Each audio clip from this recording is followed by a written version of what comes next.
ቻታም ሃውስ በኢትዮ ኤርትራ ወቅታዊ ዙሪያ ባወጣው ዘለግ ያለ ትንተናው ከታላቁ የኢትዮጵያ ህዳሴ ግድብ ጀምሮ እስከ ቀይ ባህር በር ተደራሽነት ጥያቄ ያቀረበችው ኢትዮጵያ ከግብጽም ከኤርትራም ከሶማሊያ መንግስታት ጋር የተካረረ የዲፕሎማሲ ቁርቋሶ ውስጥ መግባቷን ከሶማሌላንድ ራስ ገዝ ጋር የዛሬ አንድ ዓመት በተደረገው አወዛጋቢ የመግባቢያ ሰነድ ስምምነት በቱርክ መንግስት አሸማጋይነት ሰነዱ ዛሬ በመደርደሪያ ላይ ተከርችሞ እንደሚገኝ አውስቶ ኢትዮጵያ ወደ አሰብ ወደብ ማማተሯም የአሰብ ጉዳይ የቀይ መስመር መተላለፍና የሉዓላዊነት ጉዳይ ነው የሚል አቋም የያዘችው ኤርትራ መካከል የሚታየው የቃላት ጦርነት ወደ ለየለት ጦርነት እንዳይሸጋገር ስጋት አለም ብሏል። የቀጠናው ውጥረትን ለማርገብ ጦርነትን ለማስቆም ለነገ የሚባል ጉዳይ አይደለም ያለው የቻታም ሃውስ ተንታኝ ዲፕሎማሲያዊ ሁሉ በመጠቀም ለዘላቂ ሰላምና መረጋጋት መሯሯጥ ያስፈልጋል። በኢትዮጵያና በኤርትራ መካከል ተፈጥሮ የነበረውን ውጥረትም ሁለቱ አገራት የቅርብ ወዳጅ የሆነችው ቱርክም ካለፈው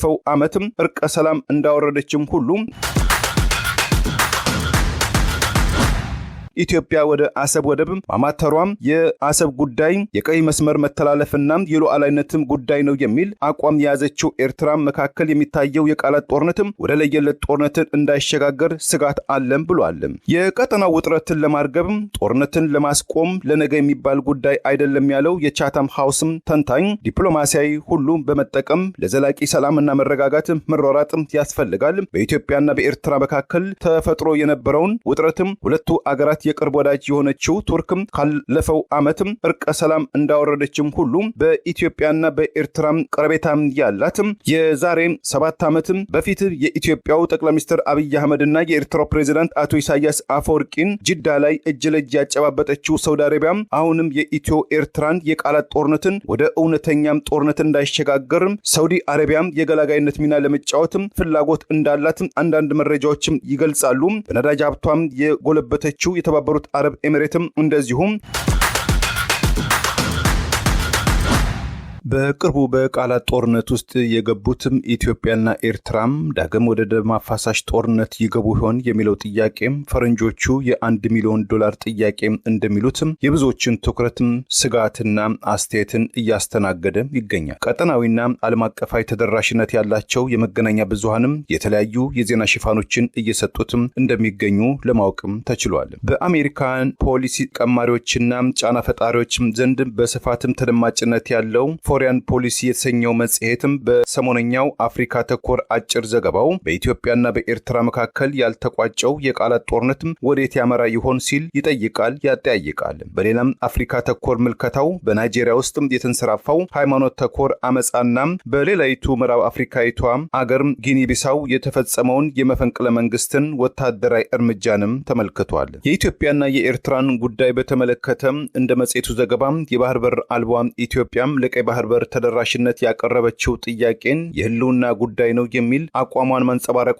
በቀጠናው አዲስ ጦርነትም ሊያስነሳ ይሆን የሚለው ዓለም አቀፋዊ ስጋት አስነስቷል ብሏል። ኤርትራም ከ30 ዓመት የትጥቅ ትግል በኋላ ከኢትዮጵያ ስትገነጠል ወይም ነፃ አገር መሆኗን ተከትሎ ኢትዮጵያም የባህር በር አልባ መሆኗን ያወሳው መጽሔቱ ኢትዮጵያ ለቀይ ባህር ተደራሽነቷ አይቀሬ ነው የሚል አስተያየትም ካለፈው ወር የሰነዘሩትም ጠቅላይ ሚኒስትር አብይ አህመድ ዓለም አቀፋዊ ማህበረሰብ ይዳኘን ከማለታቸው በተጨማሪ አብይ አህመድና ባለስልጣናቱም ከኤርትራ ደቡባዊ አቅጣጫ የሚገኘውን የአሰብ ወደብን በኃይል የመያዝ ፍላጎትም የሚያንጸባርቅ አስተያየትም ሲሰነዝሩም ተሰምተዋልም ብሏል። የኤርትራው ማስታወቂያ ሚኒስትር አቶ የማነ ገብረ መስቀል በበኩላቸው የኢትዮጵያ ባለስልጣናትም አማላይ የሆኑ ቃላትን በመጠቀም በኤርትራ ላይ ኢፍትሃዊ የሆነም ጦርነትን ለማወጅም ጥረት እያደረጉ ይገኛሉ በማለትም መውቀሳቸውን ፎሪያን ፖሊሲ መጽሔትም ዘግቧል። የኢትዮጵያ ባለስልጣናት በሌላ ጎኑ በደም አፋሳሹም ዳፋው ከትግራይ ክልል አልፎም እስከ አማራና አፋር ክልሎችም የተደራረሰው የሰሜን ኢትዮጵያም ጦርነት ወቅት በአንድ ጎራም የነበሩት የኤርትራ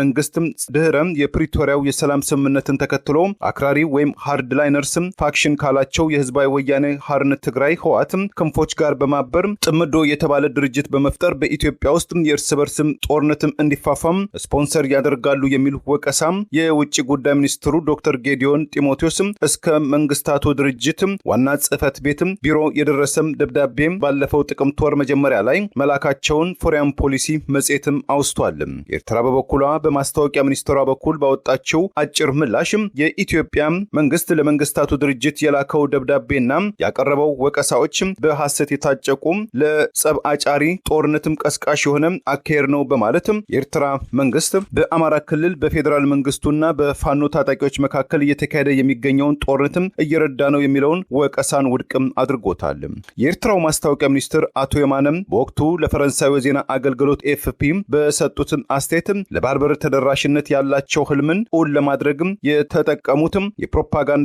አካልና የጦርነት መቀስቀሻም ስልት ነው በማለት አቶ የማነ ኢትዮጵያን ለተባበሩት መንግስታት የላከችው ደብዳቤን አጣጥለውታል። እስከ ኒውዮርክ አሜሪካ በደረሰው በኢትዮጵያ የወቀሳ ደብዳቤ ውስጥ በመጥፎ ጎኑ ስሙ የተጠቀሰው ህዝባዊ ወያነ ሓርነት ትግራይ ህወሓት የኢትዮጵያ ፌዴራላዊ መንግስት በእውነታ ላይ ያልተመረኮዘ ሙሉ በሙሉ መሰረተ ቢስ በሆነ ምክንያት ለሌላ ዙር ጦርነት እየተዘጋጀ ይገኛል። ጸብ አጫሪ ያለው የፌዴራል መንግስቱ እንደ ተጎጂ ተጠቂ ያለው ህወሓትን እንደ ጸብ አጫሪ ያቀረበ አካሄድም እጅግ አደገኛ በመሆኑ የአፍሪካ ህብረትና የዓለም አቀፉ ማህበረሰብ በአስቸኳይ የገላጋይነት ሚና ይጫወቱ በማለትም ህወሓት በወቅቱ ጥሪም አቅርቧል። የኤርትራው ማስታወቂያ ሚኒስትር አቶ የማነ በበኩላቸው የኢትዮጵያ ባለስልጣናት የኤርትራን ሉዓላዊነትንና ነጻነትን የሚጋፋም ያሉትም የኢትዮጵያም ለባህር በር ተደራሽነት ግስጋሴ ቢቻል በህጋዊ መንገድ ካልሆነ በወታደራዊ ኃይል ለማግኘትም ባለፉት 2 ዓመታትም በፖሊስነትም ተያይዘውትም በመንቀሳቀስ ላይ ይገኛሉ ሲሉም ተችተዋል። ዘ ሴንተሪ የተባለው የአሜሪካ የቅኝት ማዕከል ባለፈው ሰኔ ወር በአፍሪካ ቀንድ ዙሪያ ባወጣው መጣጥፍም የወታደራዊ ማዕቀብ የተነሳላት የኤርትራ መንግስት ወታደራዊ ኃይሉን በማጠናከር ሲል እድሜያቸው ከ60 ዓመታት በታች የሆኑ ዜጎቹን ለወታደራዊ ስልጠና እንዲገቡ ክተት ሰራዊት በማለትም ጎረቤቶቹን በተለይ ኢትዮጵያን ለማተራመስም እየተንቀሳቀሰ ይገኛል የሚል አነጋጋሪም አስጊም ሪፖርት ቢያቀርብም የኤርትራ መንግስት ሪፖርቱን ፍጹም ሐሰተኛ የፈጠራ ሪፖርት ዋነኛ ግቡም ኢትዮጵያም ስለ ወደብ ተደራሽነት ላቀረበችው ጥያቄናም ለተፈጠረው ውጥረት ጥሩ ግብዓት ነው በማለትም ሪፖርቱን ኮኖታል ወይም አጣጥሎታል። ሰሞነኛው የፎሬን ፖሊሲ መጽሔትም የኢትዮ ኤርትራም ተኮር ዘገባው ላይ ያነጋገራቸው የአፍሪካ ቀንድ ተንታኙ ዮሐንስ ወልደ ማርያም ለ2 ዓመታት በዘለቀው የሰሜን ኢትዮጵያም ደም አፋሳሽ ጦርነት ወቅት በተቃራኒ ጎራ የነበሩት የኤርትራ መንግስትና ህወሓት ውስጥ ከባድና አደገኛ የተባለ ክንፍ ጣምራ ግንባር ፈጥረዋል ሲሉም ትዝብታቸውን አጋርተዋል። በኢትዮጵያና በኤርትራ መንግስታት መካከል የሚካሄደው የቃላ ጦርነት መቋጫም ባልተገኘለትም በዚህ ወቅትም በቅርቡ በአፋርና በትግራይ ድንበር ላይ ወታደራዊ ግጭት መታየቱ ሁኔታዎችን ምን ያህል በቀላሉ ተገማቾችም ያለመሆናቸውንና የስጋት ደመናው ማየሉን ገላጭ ነው። ህወሓት ለትግራይ ክልል የተላከውን በጀትን ለሚሊሻዎቹ ማጠናከሪያ እንቅስቃሴ እያዋለው ይገኛል የሚለውን ወቀሳም ከጠቅላይ ሚኒስትሩ በኩል መሰንዘሩ የህወሓት ባለስልጣናት በተቃራኒው የጠቅላይ ሚኒስትሩ አገዛዝ ለትግራይ ህዝብ መላክ የነበረበትን መሰረታዊ ቁሶችና ሸቀጦችም እንዳይደርሱ በማከላከል ወይም በመወሰን የትግራይ ክልል ህዝብን በረሃብ በመቅጣት በስተመጨረሻም ህዝቡ ለአመጻ እንዲነሳሳም እየገፋፋ ይገኛል በማለትም መወንጀላቸው ተመልክቷል። የአፋር ክልል ባለስልጣናትም እንደዚሁ በህዳር ወይም በፈረንጆቹ ኖቬምበር ወር መጀመሪያ ላይ የትግራይ ኃይሎች ወደ አፋር ክልል መጋሌ ወረዳም ዘልቀው በመግባትም 6 መንደሮች መያዛቸውን በሲቪሊያኖች ላይ ከባድ የጦር መሳሪያ ውርጅብኝ ማውረዳቸው ይህም እንቅስቃሴ ከ600 ሺህ በላይ ዜጎችን የቀጠፈው የሰሜን ኢትዮጵያ ጦርነት እንዲቆም የጠመንጃም አፈሙዞችም እንዲያዘገዝቁ ያደረገው ባለፈው የፈረንጆቹ 2022 የዛሬ 3 ዓመት በፌዴራል መንግስቱና በህወሓት መካከል በፕሪቶሪያ ደቡብ አፍሪካ የተደረሰው የሰላም ስምምነትን የሚጣረስም ህወሓትም ካለፈው ስህተቱ ያልተማረም የሽብር ስራ ውስጥ የተዘፈቀ ድርጅት ነው። ህወሓት በትንኮሳም ድርጊቱ ከቀጠለም የአፋር ክልል ራሱን ከማንኛውም የውጭ ኃይሎች ጥቃት ለመከላከል ይገደዳል በማለትም የአፋር ክልል መንግስት በወቅቱ ባወጣው የውግዘት መግለጫም ጠቅሷል።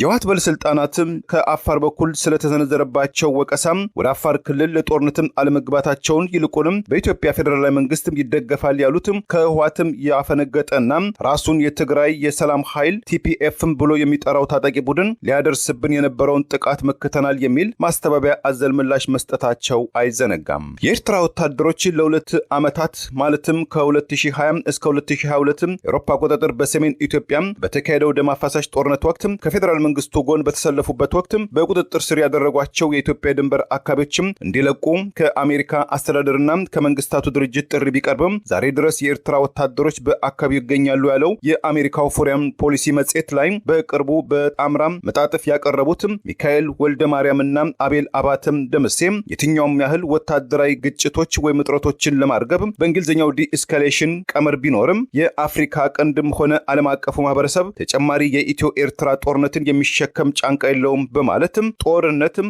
መግቢያው ሰፊ መውጫው ግን ጠባብ መሆኑን ሁለቱ ምሁራኖችም አመላካች ምክረ ሐሳባቸውን ሰንዝረዋል። በደም አፋሳሹ የሰሜን ኢትዮጵያ ጦርነት ወቅት የህወሓት ቃል አቀባይ የነበሩት ድህረ የፕሪቶሪያው የሰላም ስምምነት የትግራይ ክልል ጊዜያዊ አስተዳደር ፕሬዝዳንት ከመሆንም አልፎ የጠቅላይ ሚኒስትሩ የምስራቅ አፍሪካ ጉዳይ ልዩ አማካሪ በመሆን የተሾሙት አቶ ጌታቸው ረዳም በቅርቡ ከአልጀዚራው ቴሌቪዥን ሄድ ቱ ሄድ ከተሰኘው ፕሮግራም ጋር ተጠያቂ እንግዳ ሆነው መቅረባቸውን መዘገባችን ይታወሳል። የአልጀዚራው ጋዜጠኛ ማሃዲ ሐሰን የኢትዮጵያም ታንኮችና መድፎች ወደ ኢትዮ ኤርትራ የጋራ ድንበር እየተመሙ ናቸው፣ ሁለቱ አገራት በቃላት ጦርነት ውስጥ በመግባትም አንደኛው ሌላኛውን ይወነጅላል፣ ታዲያም ኢትዮጵያም ከኤርትራ ጋር ሌላ ዙር አዲስ ጦርነት ውስጥ ተገባ ይሆን ሲል ለአቶ ጌታቸው ጥያቄም አቅርቦ ነበር። አቶ ጌታቸው ረዳም ከአልጀዚራ ለቀረበላቸው ጥያቄም ሲመልሱ ኢትዮጵያ የባህር በር ጥያቄ አነሳችም ተብሎ በቅርቡ ወደ ጦርነት ይገባል የሚል ስጋትም አልጋራም ብለዋል። የኢትዮጵያ ወታደራዊ ባለስልጣናት ለባህር በር ተደራሽነት ሲባል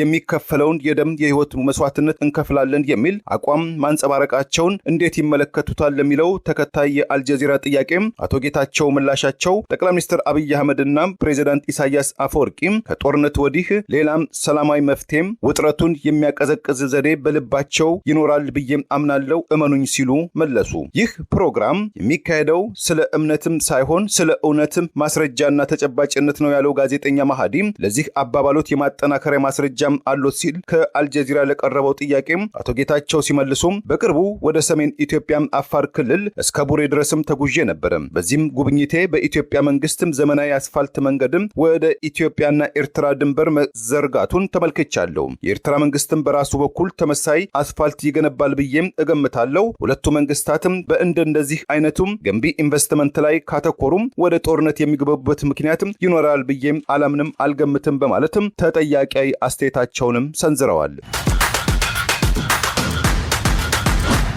በዚሁ በአልጀዚራ ውይይት ላይ ከተጋበዙ ሶስት እንግዶች መካከል አንዱ የነበሩት በኖርዌው የኦስሎ ኒው ዩኒቨርሲቲ የሰላም እና ግጭትም ጥናት መምህር የሆኑት ለኢትዮጵያና ለኤርትራም ለአፍሪካ ቀንድ እንግዳ ያልሆኑት ፕሮፌሰር ከጄቴል ቶርኖቬል የአቶ ጌታቸው ረዳም በእኔ ይሁንባችሁ በኢትዮጵያና በኤርትራ መንግስታት መካከል አዲስ ጦርነትም አይካሄድም አባባልን ይጋራሉ ወይስም ጦርነትም አይቀሬ ነው ይላሉም ተብለው ለቀረበላቸው ጥያቄ በኢትዮ ኤርትራ በኩል ጦርነትም እየመጣ ነው፣ ኢትዮጵያ በአሁኑ ወቅት ራስን መከላከል በሚል እሳቤም ሁሉንም ባዶ ሳጥኖች ላይ እያጠቆረች ወይም ቲኪንግ ኦፍ እያደረገች ነው። የኢትዮጵያ የውጭ ጉዳይ ሚኒስትሩ ጌዲዮን ጢሞቴዎስ በቅርቡ ለተባበሩት መንግስታት ዋና ጸሐፊ አንቶኒ ጉተሬዥ በላኩት ደብዳቤ ለሰላም ሲባል እንታገሳለን፣ ሰላምን እንሻለን፣ ነገር ግን ለተራዘመ ጊዜ ግን በትዕግስት አንቆምም ወይም አንቆይም የሚል መልእክት አስተላልፈዋል በማለትም ፕሮፌሰር ቶርኖቬል ስለ ጦርነት አይቀሬነትም ለመግለጽም ሞክረዋል። በፕሮፌሰሩም ትንተና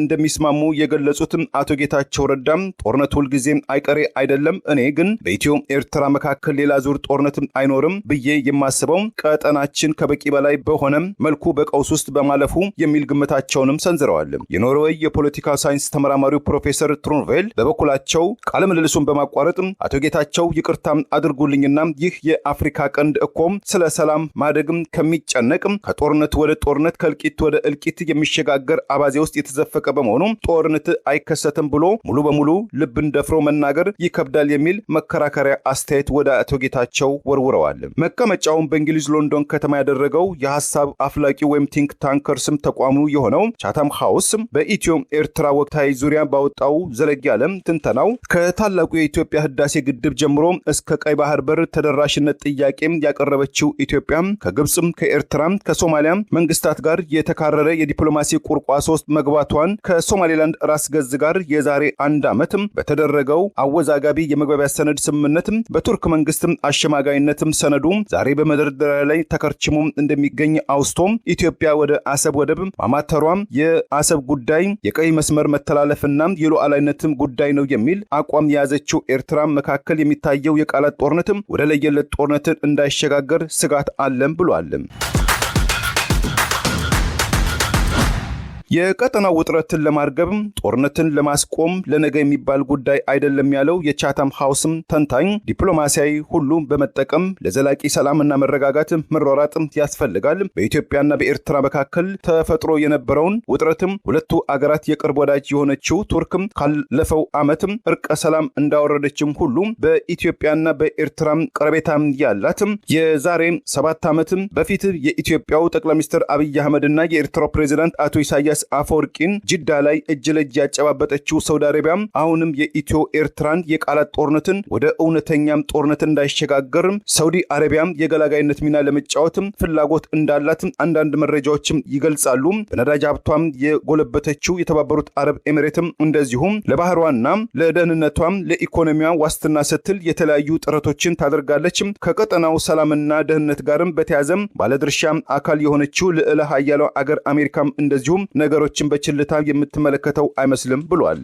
በአፍሪካ ቀንድ ዙሪያም ተመራማሪ የሆኑት በአሜሪካው ቦስተን የዓለም አቀፍም ጥናት ዩኒቨርሲቲ ተመራማሪው ረዳት ፕሮፌሰር ሚካኤል ወልደ ማርያም ሰሞነኛውን የኢትዮ ኤርትራ የጦርነት ደመናና የቃላትም ጦርነትን በተመለከተ ለቱርኩ የዜና አገልግሎት አናዶሉ በሰጡት አስተያየት በቀጠናው ገነው ለመታየት ይሯሯጣሉ ባላቸው በኢትዮጵያና በኤርትራ መንግስታት መካከል አዲስ ጦርነት ከተከሰተ ውጤቱን ዛሬ ላይ ሆኖ መገመት በእጅጉ ይከብዳል። ከባድ ኪሳራ መከሰቱ ሳይታለም የተፈታ ነው በማለት ያስጠነቅቃሉ። ተመራማሪው ሚካኤል መፍትሄ ያሉትን ሲያቀርቡ ሁለቱ አገራት ማለትም ኢትዮጵያና ኤርትራ ልዩነቶቻቸውን ወደ ጎን አድርገው ኢትዮጵያ ለባህር በር ተደራሽነት ያቀረበችው ጥያቄ የኤርትራም ሙሉ ሉዓላዊነትን ባከበረ መልኩ ኤርትራም እንደዚሁ በኢትዮጵያ የውስጥ ጉዳይ ጣልቃ ትገባለች፣ ታጣቂዎችን ታሰለጥናለች፣ ትልካለች ከሚባለው ወቀሳም በጸዳ መልኩ በክብ ጠረጴዛ ዙሪያ በመቀመጥ ቅድሚያ ለዲፕሎማሲ ሊሰጡ ይገባል። የአፍሪካ ህብረትም ቁልፍ የሆኑ የአፍሪካ አገራትም ቢሆኑ ከደካማ የዲፕሎማሲ ሚና ተጫዋችነትም ብሄል ወጥተው የአገሩን ሳር በአገሩ በሬም እንደሚባለው ለጎረቤታቸው ኢትዮጵያና ኤርትራ የጦርነት ነጋሪትም ማርከሻም የሆነ የጸረ ጦርነት ሚና ሊጫወቱ ይገባል በማለት ምክረ ሐሳባቸውን ሰንዝረዋል። ለብር ራዲዮም ለተጠናቀረው ታምሩ ገዳነኝ ቸርን ሰንበት መልካሙን ሁሉ ያሰማን።